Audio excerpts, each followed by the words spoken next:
Hey everyone, welcome back to my channel. Before we dive in, I want to give a huge thank you to all of you who have already subscribed and are following along with my content. I know that I've been away from making content, but my plan is to have more engagement on this channel and I hope that it'll be of a benefit to you. Today, I'm excited to kick off a brand new series focused on SharePoint Framework development. This is the first episode. I want to cover in this episode all the tools that I recommend for SharePoint Framework. Over the years, I've worked with many different libraries and approaches, and I want to share with you the tool chain that has made my development process not only more efficient, but also more enjoyable. Let's start with the foundation, PNPSP. If you're doing any kind of SharePoint development, this library is absolutely essential. This is a JavaScript library specifically designed to simplify coding for SharePoint. What is special about this library is its ability to interact with SharePoint REST services and having less code to write, which is always important. Instead of writing long snippets of code and making really complex REST calls and handling all the complexity that just comes with general SharePoint development, PNPSP gives you an intuitive and chainable method approach that allows you to work in a much more efficient manner.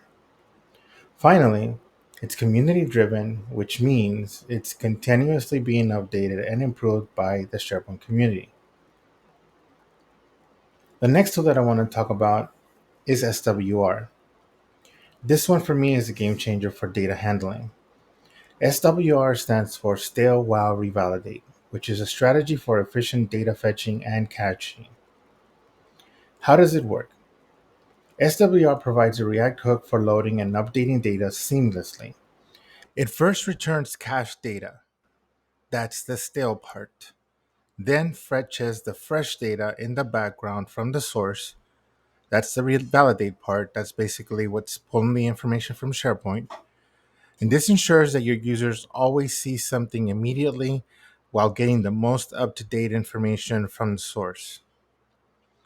The benefits include efficient data handling that keeps your app feeling fast, automatic updates that simplify data mutation and refetching, and React Suspense integration that leverages React built in loading states for smoother user experiences. The next tool is Yup.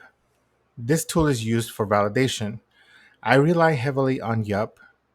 Yup is a JavaScript schema builder for value parsing and validation, and it works seamlessly with popular form management libraries like React Hook Form. What I love about Yup is it has a declarative approach. You write validation rules in clear, readable format that's easy to understand and maintain. It includes built-in typecasting, automatically converting input values to the correct type. Before we continue with the remaining tools, if you're finding this helpful so far, I'd really appreciate it if you could hit that like button. It helps my channel reach more developers who could benefit from this content. And if you haven't already, consider subscribing for more SharePoint Framework and general SharePoint development content. I've got lots more videos planned for this series, and I look forward to you joining me. Now let's talk about React Hook Form. This is my go-to library for managing form state and validation in React applications. And when you're building SharePoint Framework web parts, you're often dealing with forms. React Hook Form leverages React hooks to provide a simple and efficient way to handle forms. The performance benefits are incredible. It minimizes re-renders, which means your forms feel snappy and responsive. It also reduces boilerplate code significantly, making form handling much more straightforward. Plus, it's incredibly flexible and integrates easily with other libraries and custom components. The next tool is Hook Form Resolvers. The React Hook Form Resolvers integrate external validation libraries with the React Hook Form. These libraries include Yup, Zod, Joy, amongst others. This seamless integration simplifies your code, improves maintainability by reducing boilerplate, and gives you the flexibility to choose and switch between different validation libraries as you need. Finally, let's talk about the React error boundary. Error handling is crucial with any application. I don't know about you, but there's been many times when I'm working on an application and there's a bug and everything just goes blank. I have no idea what just happened. What the React Error Boundary provides is a reusable component to catch any errors in your component tree and display a fallback UI instead of just a blank page.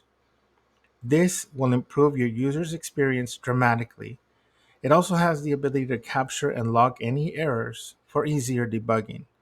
It gives you flexibility with custom fallback components and error recovery options. So there you have it.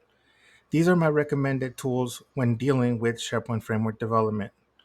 Add PnP SP for SharePoint interactions, SWR for data management, Yup and React Hook Form with resolvers for handling and validation, and React Error Boundary for robust error handling.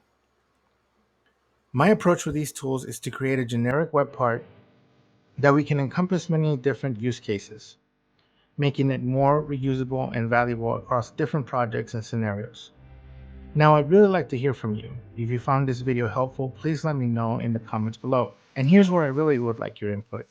I'm planning to build some example SharePoint Framework web parts using this toolchain, and I'd love to know what specific web parts you'd like to see me try to build.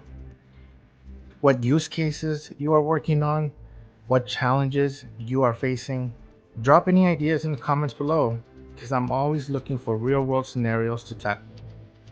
Thanks again for watching, and I'll see you in the next video where we'll start putting these tools into action.